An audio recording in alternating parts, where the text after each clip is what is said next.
What's up everybody and welcome to the channel. In today's video we're checking out the all-new 2026 Lexus ES. This is the 500e, so it's all-wheel drive. This one's the premium trim level, which is actually more of the base model. Finished off in the Cloudburst Grey with an MSRP at just at $54,700. Let's get right into this all-electric, brand new 8th gen ES and see what it has to offer. Now, being all-electric, there's actually nothing underneath the hood. You do not get any storage or anything like that. However, with this car, we're looking at a 74.7 kilowatt hour battery.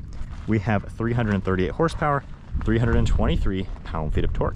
It's dual motor, all-wheel drive. Top speed is 112, and it'll have a 272 mile range with 0 to 60 in 5.4 seconds. And then curb weight is around 4,900 pounds. And then for this style, you have this really nice sharp look all around that we're used to seeing from Lexus. You got these dual check marks for the turn signal and running light. Headlight is sitting here. We have this black trim as well as this cool diamond color to it. And then we have a safety sensor, parking sensors, and then openings down below. You got your Lexus badge, and then for the hourglass shape you've seen on many Lexuses, it's actually up in the hood. So it gives it a really unique character for the overall design. And then at the side profile, being the premium, we're gonna get these smaller 19-inch wheels with a cool arrow design to them. We have our charge port right here. You can just press that button, automatically pop open.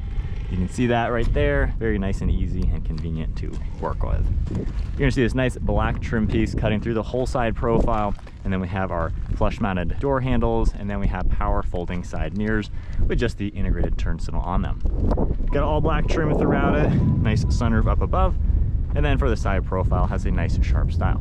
It's about 6.5 inches longer than the old one. It's bigger in every way. So nice look. They've really kept the footprint to be nice and sharp.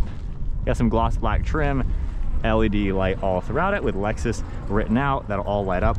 And then we have this nice turn signal down below with your cool badging.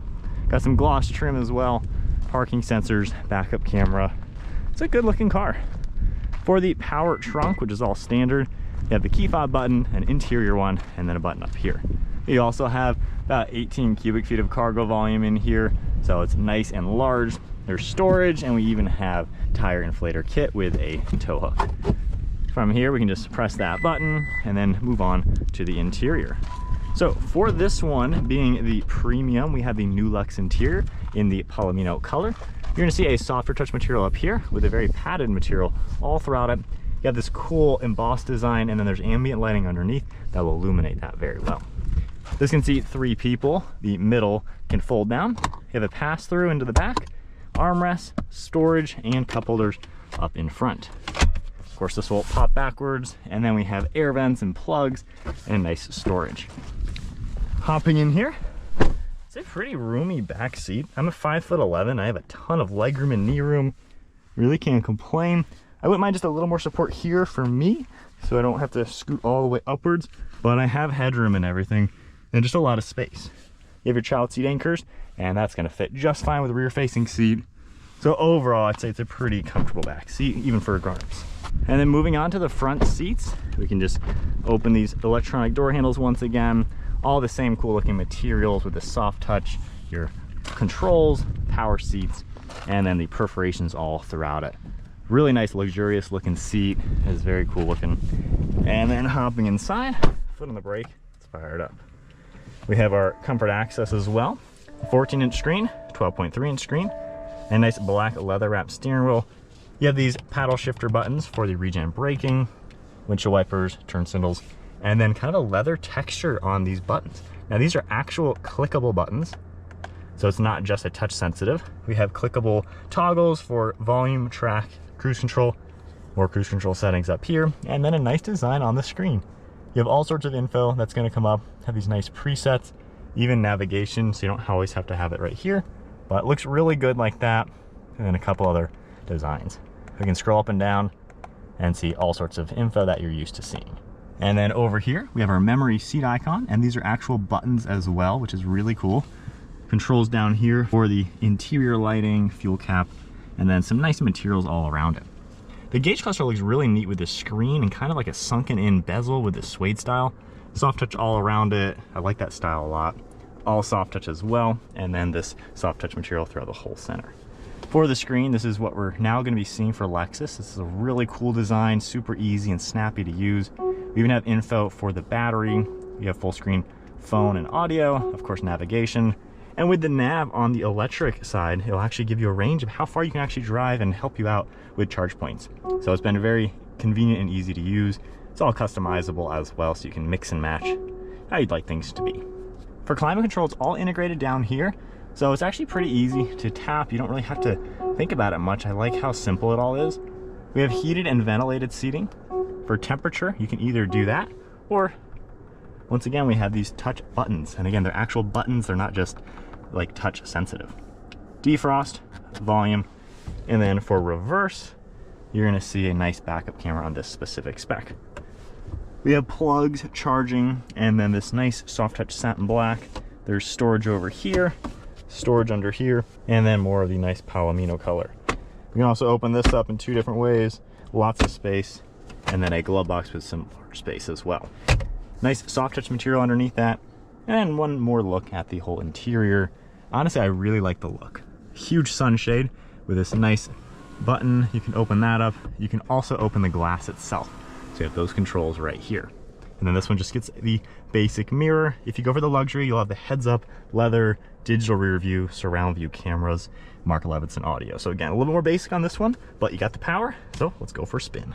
All right, so setting off now in the 500e for the all new Lexus ES. So with the trim levels, this is the most powerful version. Of course, you can get a luxury, which will have a lot more bells and whistles. This one being the premium is kind of more on the basic side. However, we still have so many standard features like the ventilated seats, the power trunk. I mean, just a gorgeous interior overall, adaptive cruise control. So you have a lot going for this car, and it genuinely doesn't break the bank for what it is. It offers so much. So we're just cruising around in eco mode on a very bumpy road.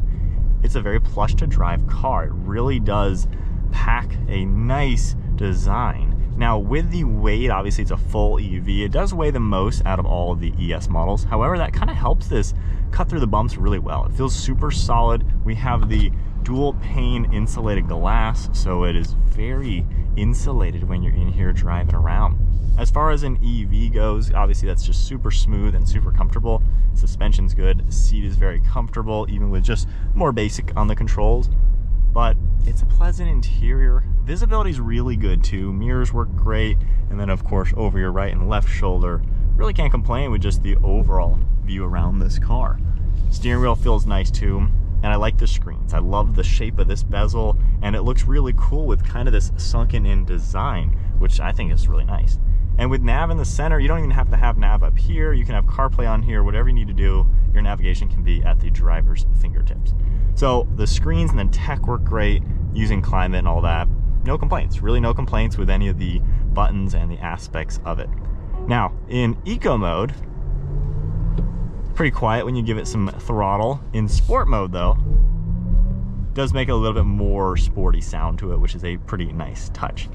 And then when you're on a smoother road, of course, now it really softens out. That was a pretty bumpy, bad road before, but it's a pleasant car to drive. It just feels roomy in here. The things you touch are all really nice materials. There's literally no cheap plastic throughout this interior.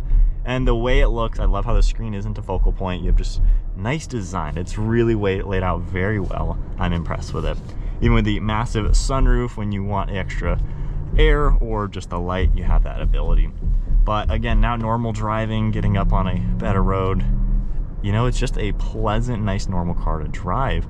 And being all-wheel drive, you know, you're not going to get any of that torque steer or anything. You're going to be able to put the power to the ground very well. And, you know, it's a pretty peppy car with its 0 to 60 and everything.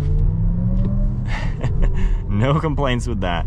And then on the paddles, you basically have a few different designs for the regen braking. So if you put it all the way, it almost does the one pedals driving basically. It doesn't fully do that, but it's going to come to a stop eventually, and you can let it coast a lot more too. So I like the way the EV stuff is integrated, as well as being able to view the screen and everything.